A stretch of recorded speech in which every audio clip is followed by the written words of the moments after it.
अस्सलाम वालेकुम जी। इस वक्त मैं मौजूद हूँ लांगला यूनियन काउंसिल में। आसिफ इकबाल मुगल साहब जो पाकिस्तान तहरीक इंसाफ के नामजद उम्मीदवार थे और उन्होंने एक जो है बहुत ही बड़ा सरप्राइज दिया है, सिर्फ पीटीआई कारकुनान को नहीं बल्कि पीटीआई लीडरशिप को भी। तो आसिफ भाई बताइएगा कि ये कैसा अपसेट कर दिया आपने। बिस्मिल्लाहिर्रहमानिर्रहीम। बहुत बहुत शुक्रिया। असल में बात यह है कि मेरा शुरू से ये अपने रब पे यकीन था। मुझे बहुत सारे लोगों ने कहा कि आपका जो मुकाबला है वो आपके मद्दे मुकाबले जो कैंडिडेट हैं वार लिहाज से जो है ना आपसे आपके मुकाबले में वो ज़्यादा ताकतवर हैं, उनका वोट ज़्यादा है, उनके पास पैसा है, सारी चीज़ें हैं। तो मुझे शुरू से एक यकीन था कि मुझे आवाम जो हमारी है ना, मुझे उनकी नफ्सियात का भी पता था वो कि किस तरह के लीडर को पसंद करते हैं। तो अल्हम्दुलिल्लाह जो यूथ है हमारी 60% यूथ है हमारे पूरे मुल्क की, तो उसमें ज़्यादातर जो यूथ है तो वो पीटीआई ही के विजन को पसंद करती है।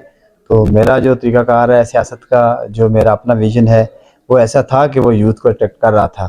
और दूसरे जो लोग हैं यूथ के अलावा भी जो हमारे उम्र रसीदा लोग हैं, बुज़ुर्ग लोग हैं, ख़वातीन हैं, उनको भी मेरा जो बयानिया था, मेरा जो तरीक़ाकार था वो अच्छा लगा। तो मैं ये समझता हूँ कि ये मेरे यूसी के अवाम की मेरे साथ मोहब्बत थी, उनका मुझ पे एतमाद था, जो उन्होंने इतना जो मुश्किल मार्का था उसमें उन्होंने मुझे कामयाब करवाया। इस मौके पर आप अपने लीडरशिप को वज़ीर-ए-आज़म सरदार तनवीर इलियास साहब जो हैं उनको क्या पैगाम देना चाहेंगे। सर, मैं वज़ीर-ए-आज़म आज़ाद कश्मीर जनाब तनवीर इलियास साहब को सबसे पहले तो उनको मुबारकबाद पेश करता हूँ कि उन्होंने आज़ाद कश्मीर के अंदर बलदियाती इंतख़ाबात का इनेकाद करवाया। और उसके बाद जब अपोजिशन इसको रोकने की बड़ी कोशिशें कर रही थी तो वो वाहिद वज़ीर-ए-आज़म हैं जिन्होंने इसके ऊपर स्टैंड लिया और ये साबित कर दिया वो कि वो ये काम कर सकते हैं, उन्होंने करवा दिया।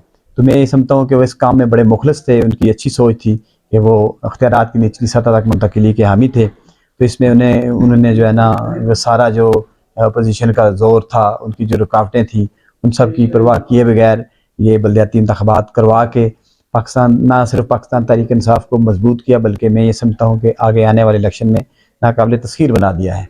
आप उन लोगों में से हैं जिन लोगों ने ज़िला जलाल वैली में पाकिस्तान तहरीक इंसाफ की बुनियाद रखी है और आपके साथ जो चलने वाले कारकुनान थे, आज उनकी जो खुशी है उस उनसे समेटी नहीं जा रही। आपका पाकिस्तान तहरीक इंसाफ के जो कारकुनान है उनके लिए क्या पैगाम है। मेरा पाकिस्तान तहरीक इंसाफ के तमाम कारकुनान के लिए ये पैगाम है कि आपने इस्तकामत नहीं छोड़नी, पार्टी के साथ वफादारी नहीं छोड़नी, सब्र का दामन हाथ से नहीं छोड़ना। जैसे हम लोग, मैं 2 दफ़ा जनरल इलेक्शन असम्बली के जो इलेक्शन है उनके लिए उम्मीदवार के तौर पे सामने आया, मुझे टिकट नहीं मिल सका। तो जो क़यादत का फ़ैसला था मैंने उसको एक्सेप्ट किया और मैंने उसको मान लिया और पिछले इलेक्शन में मैंने भरपूर अपनी परफॉर्मेंस भी दी, यहाँ से चौधरी रशीद साहब जीते भी। तो उसके बाद पहले 2016 में भी टिकट के लिए अप्लाई किया, नहीं मिला।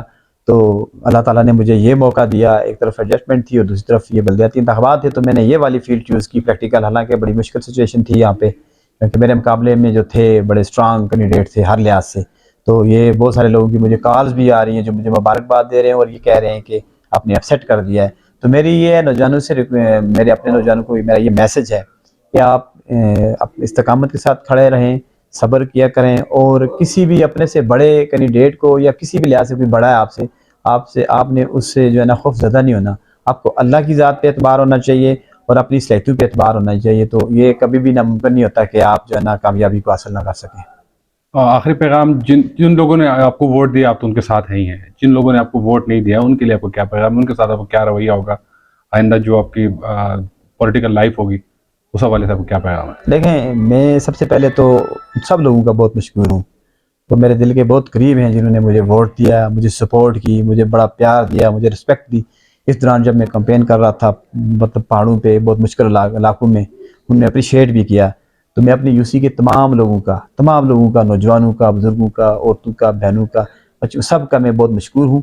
और उन लोगों का भी जिन्होंने अगर मुझे वोट नहीं भी दिया, वो भी मेरे यूसी ही के लोग हैं। मैं उनके काम, ये ऐसे ज़बानी बात मैं नहीं कर रहा, दावा नहीं कर रहा, उनके काम भी मैं ऐसे ही करूँगा जैसे मैं दूसरे लोगों के करूँगा। मैंने पहले दिन भी आपको एक दफ़ा किसी और इंटरव्यू में बताया था कि मैं कभी भी ये जो है ना ये इंतकाम की सियासत का कायल नहीं हूँ। ये मेरे यूसी के लोग हैं, इनके जो मसाइल हैं, चाहे वो मेरे वोटर हैं या वो मेरे वोटर नहीं होंगे, उनके मसाइल मेरे मसाइल होंगे, मैं उनको जो है ना खुलूस के साथ, बगैर किसी इस चीज़ को सोचे हुए कि ये मेरे वोटर थे या नहीं थे, हल करूँगा इंशाअल्लाह। आपकी जीत का जब ऐलान हुआ क़यादत की तरफ से, कोई रब्ता हुआ है अभी तक? हाँ जी, मुझे मेरे जो हमारे हल्का के वजीर हैं, मेरी जीत के फ़ौरन बाद 5 मिनट के बाद उनकी कॉल आई थी चौधरी रशीद साहब की, और उन्होंने मुझे मुबारकबाद पेश की है। ठीक है जी, बहुत शुक्रिया। थैंक यू, अल्लाह थैंक हाफिज़। यू।